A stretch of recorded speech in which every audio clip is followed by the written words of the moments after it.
नमस्कार दोस्तों, welcome to सरकार स्टडी वेब्स एजुकेशन। चलिए इस क्लास में हम बात करने वाले हैं एमपीसीपीसीटी के अंतर्गत अगला पार्ट जो हमारा महत्वपूर्ण क्वेश्चन का है। तो यहाँ पे आप देखिए टेलीग्राम और वेबसाइट को जो है आप विजिट कर लीजिए। यहाँ पे आपको जो है काफ़ी काम की चीज़ें मिलेगी, नोट्स वगैरह, स्टडी मटेरियल, आपको सारी चीज़ें यहाँ पे मिल जाएगी। और इसके पहले के सारी जो क्लासेस है जो हमारी महत्वपूर्ण क्वेश्चन की है उनको आप ज़रूर देखिए, प्लेलिस्ट में आपको मिल जाएगी। नेक्स्ट क्वेश्चन यहाँ पे है, देखने को मिलेगा यहाँ पे बहुकार्य, यानी कि इसको बोला जाता है मल्टी फंक्शन। मल्टी फंक्शन का मतलब हो जाता है कि एक से अधिक कार्य। ऐसा प्रिंटर जो आपको देखने को मिल जाएगा, प्रिंट भी करता है, स्कैन भी करता है और फोटोकॉपी भी करता है। तो तीन काम करता है, उसे बोल देते हैं मल्टी फंक्शनल प्रिंटर। तो यहाँ पे आपको देखने को मिलेगा प्रिंटर है, कॉपी, स्कैनर, साथ है फैक्स मशीन। हालांकि ये ओल्ड हो गया, पर ये सारे काम जो है एक ही प्रिंटर करता है, इसी को बोल देते हैं मल्टी फंक्शन। तो हमारा राइट आंसर तो यही हो जाएगा। जबकि यहाँ देखिए प्रिंटर अकेला नहीं होगा, फैक्स और प्रिंटर भी नहीं होगा, स्कैनर और प्रिंटर भी नहीं होगा। जबकि स्कैनर जो करता है वो फोटोकॉपी भी करता है। तो राइट आंसर क्या हो जाएगा आपका? ए नंबर का हो जाएगा। एक सिमुलेटेड, सिमुलेशन का मतलब हो जाता है एक आभासी, ठीक है, आभासी डिवाइस जिसका यूज़र इंटरफेस और एपीआई एक प्रिंटर ड्राइवर से मिलता जुलता है, लेकिन जो एक भौतिक कंप्यूटर प्रिंटर से जुड़ा नहीं होता है। ये क्या कहलाता है? तो देखिए, जब भी हम प्रिंट करते हैं तो हमारे कंप्यूटर में अगर वर्चुअल प्रिंटर का उपयोग करना है तो हमको प्रिंट पीडीएफ या फिर प्रिंट एक्सपीएस इस प्रकार की चीज़ों का उपयोग करना पड़ता है। तो इसको क्या बोल देते हैं? वर्चुअल प्रिंटर बोल देते हैं। क्या बोल देते हैं? Virtual printer. जैसे आप यहाँ देखोगे, ये देखिए प्रिंटर ही है, परंतु ये कैसे है? वर्चुअल। यहाँ प्रिंट होगा परंतु किस फॉर्म में? पीडीएफ के फॉर्म में। यहाँ भी प्रिंट होगा, ये भी एक प्रकार का डॉक्यूमेंट राइटर है, तो इस प्रकार से प्रिंट होगा। जबकि अगर कोई प्रिंटर है, जैसे लेज़र है, इंकजेट है, कोई भी प्रिंटर है, तो इसके थ्रू अगर प्रिंट करोगे तो फाइनली आपका जो है कागज़ पर प्रिंट आने वाला है। तो इस प्रकार की चीज़ें देखने को मिल जाती है सिमुलेटेड डिवाइस, जो कि आभासी प्रिंटर होता है, यानी कि वर्चुअल प्रिंटर होता है। निम्न में से कौन सा एक प्रेषक, प्रेषक मतलब सेंड करने वाला, एक चयनित चैनल मतलब एक निश्चित जो माध्यम है उसके माध्यम से रिसीवर तक इसकी गति को प्रभावित करने वाली बाधाओं पर काबू पाकर सूचना और संदेश को भेजता है? तो इसे क्या बोलते हैं? जैसे मान लो ये सेंडर है, ये सेंडर है और ये है रिसीवर। रिसीवर, सेंडर जो है किसी निश्चित माध्यम से अपनी सूचनाओं को रिसीवर तक भेज रहा है, तो इसको क्या बोलते हैं? इसको बोल देते हैं कम्युनिकेशन। यानी कि इसको हम सीधे बोलें तो यहाँ पे इसको कम्युनिकेशन इसका राइट आंसर हो जाएगा। यानी कि हम जो है सूचनाओं को भेज भी सकते हैं और प्राप्त भी कर सकते हैं। तो इस प्रकार की चीज़ें यहाँ पे देखने को मिल जाती है। डिजिटल ऑडियो और वीडियो के संदर्भ में एमपीईजी का फुल फॉर्म क्या होता है? तो देखिए, जेपीईजी का फुल फॉर्म तो आपको पता होगा, सबको पता होगा और होना भी चाहिए। क्यों? क्योंकि कैमरे से आप कैप्चर करते हो तो आपको ये चीज़ें जानकारी जरूरी होना चाहिए। जॉइंट फोटोग्राफिक एक्सपर्ट ग्रुप, यानी कि जेपी का अर्थ जो है वो अलग हो गया, जबकि एमपीईजी में भी ईजी लगा है, तो एक्सपर्ट ग्रुप तो हो गया। तो एक्सपर्ट ग्रुप जो है, देखिए यहाँ पे सभी जगह एक्सपर्ट ग्रुप लगा है, तो हमारा आंसर तो होगा नहीं। तो यहाँ पे मूविंग पिक्चर एक्सपर्ट ग्रुप है, जबकि मल्टीपल मोशन और मूविंग फोटोग्राफ भी नहीं होगा। राइट आंसर क्या होगा? सी, मूविंग पिक्चर एक्सपर्ट्स ग्रुप। ठीक है, राइट आंसर यहाँ पे सी है। विंडोज़ में डिफ़ॉल्ट प्रिंटर सेटिंग के संदर्भ में कई प्रतियों को प्रिंट करते समय प्रिंटर प्रॉपर्टी का निम्न में से कौन सा टैब आपको पृष्ठों का क्रम निर्धारित करने में तथा जो पेज है उसको स्टेबल करने की नहीं या निर्धारण हेतु, या मतलब एक प्रकार से स्टेपल करना या नहीं, इसके निर्धारण हेतु स्टेपल की स्थिति, ये सारी चीज़ों के लिए सक्षम बनाता है। तो देखिए, प्रिंटर की एक प्रॉपर्टी होती है, प्रॉपर्टी में बहुत सारी टैब होती है, जिसमें पेज का ओरिएंटेशन सेट करना, पेज की बहुत सारी जो मतलब प्रिंट की क्वालिटी वगैरह। तो लास्ट में एक टैब होती है जिसका नाम होता है फिनिशिंग। तो फिनिशिंग में ये चीज़ें आपको देखने को मिल जाती है। इंटरनेट के संदर्भ में आईपी का पूरा नाम क्या है? तो आईपी मतलब एक प्रकार का प्रोटोकॉल है और उसका पूरा नाम इंटरनेट प्रोटोकॉल है। क्या है? Internet protocol. सी हमारा राइट आंसर होगा। निम्न में से कौन सा क्लाइंट और सर्वर के बीच में मध्यस्थ के रूप में कार्य करता है? क्लाइंट ये हो गया जो सूचना प्राप्त करना चाहता है, सर्वर ये हो गया जो सूचना देता है, पर बीच में कुछ ना कुछ यहाँ पे ऐसा चीज़ होती है जो आपको मीडिएटर के रूप में देखने को मिल जाती है। अब देखिए, सीधे ट्रांसफ़र तो हो सकता है, पर यहाँ से खतरा है। खतरे को कम करने के लिए या सुरक्षा को बढ़ाने के लिए कुछ ऐसी चीज़ यूज़ की जाती है जो सुरक्षा कर सके हमारे डाटा की। तो क्लाइंट और सर्वर के बीच में यूज़ होता है प्रॉक्सी सर्वर। क्या होता है? Proxy server. ठीक है, प्रॉक्सी सर्वर के बारे में डिटेल में बाद में बात करेंगे अलग से क्लास में, तो उसके लिए आप वहाँ पर जाकर देख सकते हैं। ये इस प्रकार से आप देखो, इंटरनेट है मतलब सर्वर आप बोल सकते हो इधर, और यहाँ क्लाइंट है, दोनों के बीच में यहाँ से डायरेक्ट कनेक्शन ना होकर प्रॉक्सी सर्वर के थ्रू सिक्योर्ड कनेक्शन देखने को मिल जाता है। FAT यानी कि FAT32 फाइल सिस्टम एक प्रकार का विंडोज़ ऑपरेटिंग सिस्टम का फाइल सिस्टम है।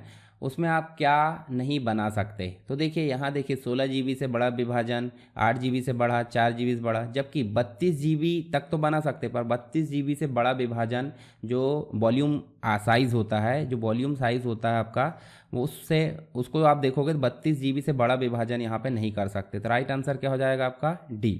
ठीक है, विंडोज़ ऑपरेटिंग सिस्टम के अंतर्गत फाइल सिस्टम क्या होता है, अगर इसकी बात करूं मैं, तो फाइल सिस्टम जो है फाइल को किस प्रकार यहां पे स्टोर किया जाना है उसकी मेथड के लिए अलग अलग तरीके यूज़ किए जाते हैं, उन्हीं को बोल देते हैं विंडोज़ में फाइल सिस्टम। जैसे जो भी फाइल होती है उन फाइल्स को स्टोर करने का तरीका किस प्रकार मैनेज करना है, उसी के लिए यहाँ पर यूज़ होते हैं फाइल सिस्टम। जैसे कि FAT यूज़ हो जाता है, NTFS यूज़ हो जाता है, XFAT है, या रीसाइलेंट फाइल सिस्टम है, ये सारे फाइल सिस्टम यूज़ होते हैं और किसके अंतर्गत, विंडोज़ ऑपरेटिंग सिस्टम के अंतर्गत। तो ये चीज़ आपको देखने को मिल जाएगी Windows operating system file system में।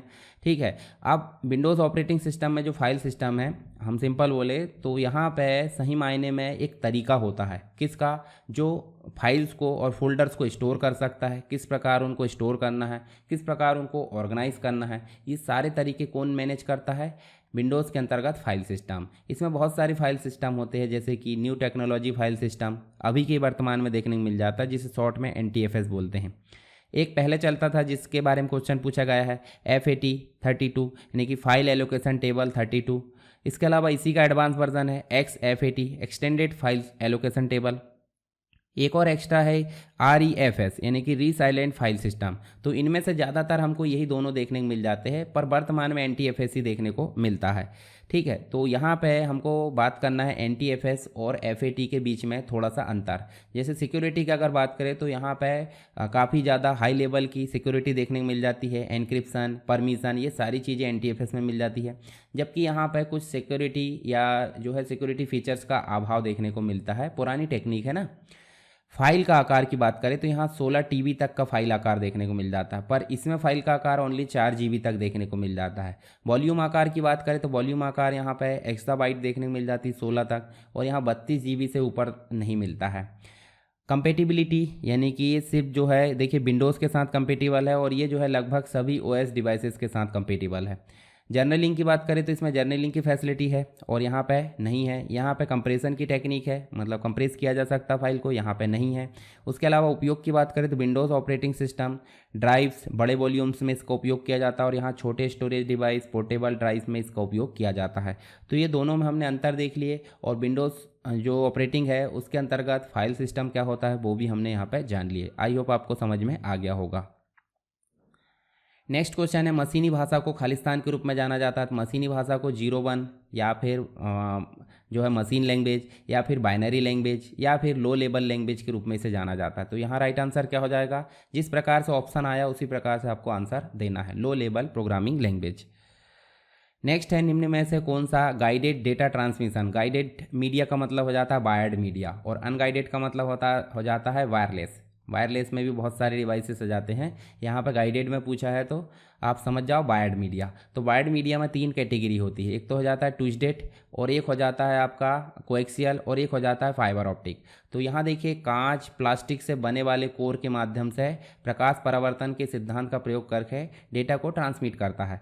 तो देखिए यहाँ पे सील्डेड वाला तो ट्विस्टेड है, अनसील्डेड भी ट्विस्टेड है, कोएक्सियल आपका डिस्क केबल में यूज़ होता है, ये वायर के फॉर्म में होता है कॉपर के, पर कांच के फॉर्म में जो होता है ट्रांसमिशन वो होता है ऑप्टिकल फाइबर में। तो राइट आंसर भी क्या हो जाएगा, ऑप्टिकल फाइबर केबल।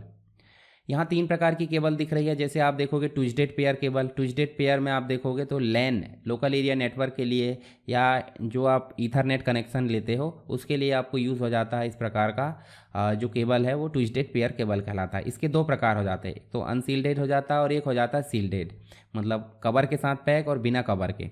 इसके अलावा एक कोएक्सियल केबल हो जाता है। कोएक्सियल केबल में देखिए इस प्रकार से बाहर एक वायर होता है एल्यूमिनियम का, और बीच में कॉपर का वायर होता है। तो ये कहलाते हैं आपके देखिए कॉपर का वायर, और ये जो है आपका एल्यूमिनियम का वायर। इस प्रकार की केबल के माध्यम से आप डिस्कनेक्शन अटैच करते हो, तो ये कोएक्सियल केबल कहलाता है। फिर एक हो जाता है आपका कांच के रेशों से बना वाला ट्रांसमिशन, यानी कि एक प्रकार से देखें तो प्रकाश के परावर्तन के सिद्धांत को ये फॉलो करता है, ये हो जाता है फाइबर ऑप्टिक केबल। तो तीनों केबल के बारे में आप यहाँ पे देख सकते हैं। किसी वेब पेज में मौजूद वह शब्द अथवा आइकॉन जिस पर क्लिक करके किसी अन्य वेबसाइट पर जाया जा सकता है क्या कहलाता है। तो देखिए आइकॉन या फिर हम बोलें कोई भी शब्द जिस पर क्लिक करके कहीं और जाते हैं तो वो कहलाती है हाइपरलिंक। क्या कहलाती है? हाइपरलिंक। हाइपरलिंक इसका राइट आंसर होगा। WW इसका फुल फॉर्म जो है सबको पता होना चाहिए, वर्ल्ड वाइड वेब। तो यहाँ डी आपका राइट आंसर होगा। और इसको बनाने का श्रेय किसको जाता है, इसका जवाब आप देंगे जो है कमेंट बॉक्स में। Google calendar lab, Google calendar lab जो है गूगल कैलेंडर ही कहलाता है। उसमें कौन सा व्यू हम सेलेक्ट करेंगे जिसमें पूरे वर्ष को दिखाया जाता है। तो सिंपल सी बात है, यहाँ पे कॉमन सेंस होना चाहिए कि ईयर को सेलेक्ट करेंगे तब पूरा ईयर दिखाई देगा। जैसे यहाँ देखिए हम जो है गूगल कैलेंडर में गए और यहाँ पे देखिए अलग अलग प्रकार से दिए कैटेगरी, डे को सेलेक्ट करना, वीक को, मंथ को, ईयर को। तो ईयर को हमने सेलेक्ट करे, देखिए पूरे 12 महीने आपको यहाँ पे दिखाई दे रहे हैं कंप्लीट। MS वर्ड 2019 के होम टैब में निम्न में से किस ऑप्शन का उपयोग करके आप जो सिलेक्टेड टेक्स्ट है उसके सभी अक्षरों को बदल सकते हैं। तो एक साथ बदलने के लिए मतलब एक प्रकार से बड़े अक्षरों में बदलने की बात हो रही है। तो बड़े अक्षरों में बदलते हैं हम किस में? अपर केस में। ठीक है, तो यहाँ देखने को मिलेगा होम टैब में, देखिए ये केस चेंज के नाम से या सेंटेंस केस के नाम से आपको देखने को मिलेगा। Sentence case, lower case, upper case. तो अपर केस में सारे अक्षर जो है आपके बड़े हो जाएंगे। ईमेल भेजने के दौरान हमें CC नामक एक फीचर्स मिलता है। मतलब जब भी हम सेंड करते हैं तो हमको एक तो मिलता है टू, और एक मिलता है CC, और एक मिलता है BCC। तो ये 3 मिलते हैं। तो टू का मतलब तो मुख्य सेंडर, मुख्य प्राप्तकर्ता, CC का मतलब इसकी कार्बन कॉपी, और BCC का मतलब ब्लाइंड कार्बन कॉपी। तो CC का मतलब क्या हो जाएगा? Carbon copy. यहाँ पे आप देखोगे पहला राइट आंसर है। जैसे यहाँ देखेंगे तो आपको देखने को मिल जाएगा, देखिए टू मतलब मुख्य प्राप्तकर्ता, CC मतलब कार्बन कॉपी, BCC मतलब ब्लाइंड कार्बन कॉपी। इन दोनों को पता न चले ऐसी कॉपी। सब्जेक्ट में हम सब्जेक्ट डाल देते हैं, यहाँ पे कुछ ग्रीटिंग वगैरह सिग्नेचर होते हैं, फॉर्मेटिंग के ऑप्शन होते हैं, अटैचमेंट हो जाता है, लिंक करना, ठीक है, गूगल ड्राइव की लिंक है, और बहुत सारे क्रेडेंशियल और ये सारे ऑप्शन मिल जाते हैं। बाकी शेड्यूल भी आप कर सकते हैं और सेंड कर सकते हैं। नहीं भेजना तो आप डिलीट कर दो। कई ईमेल सिस्टम एक सर्वर से दूसरे सर्वर पर मैसेज भेजने के लिए खालिस्तान प्रोटोकॉल का उपयोग करते हैं। तो देखिए प्रोटोकॉल इंटरनेट में हर एक जगह उपयोग किए जाते हैं, चाहे वो ईमेल हो, चाहे सर्च करने की बात हो, चाहे डेटा ट्रांसफ़र करने की बात हो, फाइल अपलोड करने की बात हो, डाउनलोड करने की। तो इन सभी जगह आपको प्रोटोकॉल मिल जाते हैं। उसी प्रकार ईमेल के लिए भी एक प्रोटोकॉल होता है जिसे हम बोल देते हैं SMTP, simple mail transfer protocol. तो यहाँ सिंपल मेल ट्रांसफ़र प्रोटोकॉल की बात करें तो देखिए यहाँ जो सेंडर है वो SMTP के माध्यम से ही इंटरनेट के थ्रू क्या करेगा? मेल भेजेगा, और मेल जो है रिसीव भी होगा SMTP के थ्रू मेल सर्वर में। मेल सर्वर में आपको पोस्ट ऑफिस प्रोटोकॉल डिसाइड करेगा कि रिसीवर तक कैसे जाएगा। तो यहाँ पर रिसीवर को ये चीज़ें ट्रांसफ़र हो जाती है। SMTP का फुल फॉर्म हो जाता है simple mail transfer protocol. Document का सही पूर्वावलोकन प्राप्त करने के लिए MS वर्ड को आपके द्वारा इस्तेमाल किए जा रहे पेपर के बारे में कुछ विवरण जानने की आवश्यकता होती है, जैसे पेज का क्या खालिस्तान और ओरिएंटेशन। तो पेज का एक तो साइज़ यहाँ पे होता है और दूसरा ओरिएंटेशन। मार्जिन नहीं होती पेज की, ठीक है, पेज की मार्जिन तो हमको अलग मिल जाती, कलर भी, ब्रेक भी। तो साइज़ आपका राइट आंसर हो जाएगा यहाँ पे। पहली लाइन को इंडेंट करने के लिए नीचे कुछ स्टेप्स दी हुई है, इनमें से सही अनुक्रम जमाना है। तो पहली लाइन को इंडेंट कैसे करते हैं भाई? सिंपल सी बात है, सबसे पहले कर्सर को सामने रखेंगे पैराग्राफ के, ठीक है, पैराग्राफ को कर्सर की पहली लाइन में रखेंगे और फिर टैब की दबाएंगे। तो यहाँ देखिए पैराग्राफ है, अपना कर्सर, फिर टैब दबाएं। तो टैब दबाएं तो सबसे लास्ट में हो जाएगा। इसका मतलब जो C है, C सबसे लास्ट में होना चाहिए। तो C सबसे लास्ट में कहाँ है? देखिए यहाँ 3 में है, तो ये B वाला तो क्रॉस हो गया। उसके बाद अपना कर्सर, ये अपना कर्सर पहले में आना चाहिए, ठीक है, अपना कर्सर कहाँ आना चाहिए? पहले में, यानी कि B पहले में आ जाएगा। तो पहले में B कहाँ है? देखिए ज़रा, पहले में B है ये 3 में, तो ये जो है आपका ये कैंसिल हो गया, तो 2 बचे। उसके बाद नेक्स्ट अपना कर्सर जो है पैराग्राफ की, यानी कि A दूसरे में आना चाहिए। A दूसरे में कहाँ आ रहा बताइए? तो यहाँ तो नहीं आ रहा, तो A यहाँ आ रहा। तो देखिए A नंबर का हमारा राइट आंसर हो जाएगा, यानी कि A, उसके बाद D।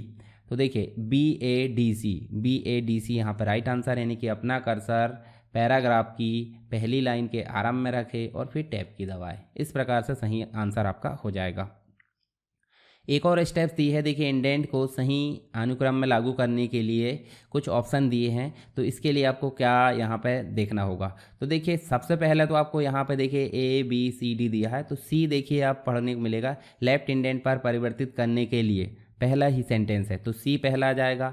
फिर उसके बाद इंडेंट मार करके बिल्कुल तल पर क्लिक करें, मतलब परिवर्तित करने के लिए यहाँ पे A दूसरा आ जाएगा। फिर उसके बाद देखिए आपको आयत को होल्ड करें, मतलब B, और फिर लास्ट में देखिए इसे एक नई स्थिति में ड्रैग करें, तो D।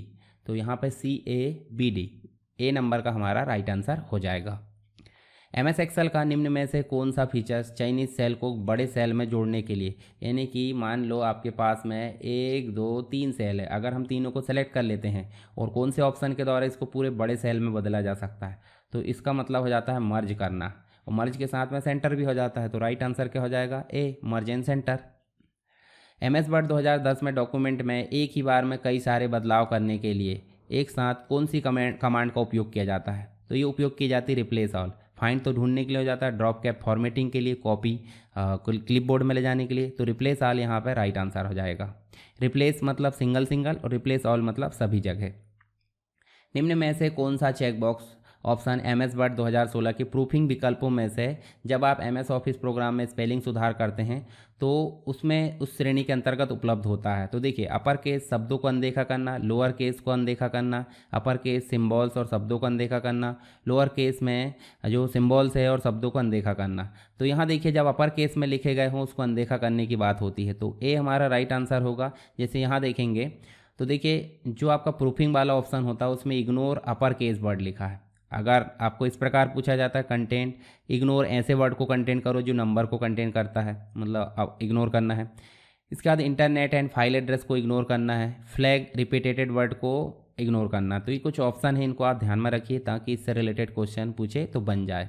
खालिस्तान को बंद करने से आपके MS वर्ड 2019 में डॉक्यूमेंट में ट्रैक किए गए, यानी कि ट्रैक चेंजेस की बात हो रही है, ठीक है, ट्रैक चेंजेस की बात हो रही है। तो ट्रैक किए गए जो बदलाव वो समाप्त नहीं होते, किसको बंद करने पे, जब आप ट्रैक चेंजेस बटन को फिर से क्लिक कर देते हो बंद करने के लिए, तो ये बदलाव चेंज नहीं मतलब होते, बेसिक वैसे ही रहते हैं। एक्सेप्ट और रिजेक्ट करते हैं तब ये बदलाव चेंज होते हैं। तो ट्रैक चेंजेस यहाँ पर राइट आंसर होगा। निम्न में से कौन सी MS वर्ड 2019 के फुटर की सबसे उपयुक्त परिभाषा है, तो यह डॉक्यूमेंट का एक भाग है जो ऊपर मार्जिन पे होता नहीं होता, ये हेडर होता है, ठीक है। यह एक ऑप्शन है जो मेलिंग टैब, ये भी नहीं है। यह डॉक्यूमेंट का एक भाग है जो निचले मार्जिन में दिखाई देता, बिल्कुल सही। यह डॉक्यूमेंट का एक भाग है जो बाएं मार्जिन, ये नहीं होता, तो C हमारा यहाँ पर राइट आंसर होगा। इंटरनेट पर दिखने वाले इलेक्ट्रॉनिक पेज क्या कहलाते हैं, तो इंटरनेट में जो भी पेज दिखते हैं उन्हें बोल देते हैं वेब पेज। क्या बोल देते हैं, वेब पेज। तो यहाँ पे वेब पेजेस राइट आंसर होगा। MS वर्ड 2016 में प्राप्तकर्ता चुने, यानी कि आपको तीसरी स्टेप देखने को मिल जाती है। तीसरी स्टेप में जो लेटर मतलब एक प्रकार से मेल मर्ज है उसका तीसरा स्टेप होता है। इसके अंतर्गत कितने ऑप्शन होते हैं, तो जो प्राप्तकर्ता यानी कि रिसीव करने वाले हैं वो कैसे होना चाहिए, एग्जिस्टिंग वाले होना चाहिए, आउटलुक वाले होना चाहिए या न्यू होना चाहिए। तो कितने ऑप्शन हो रहा है, 3। यहाँ पे 3 आपका राइट आंसर होगा, 3। नेक्स्ट है MS वर्ड 2016 में फाइल को बंद करने के लिए आप क्या करोगे, तो फाइल मेनू में जाओगे और यहाँ पे एग्जिट तो होता नहीं है, क्या होगा, क्लोज। तो क्लोज यहाँ पे राइट आंसर होगा।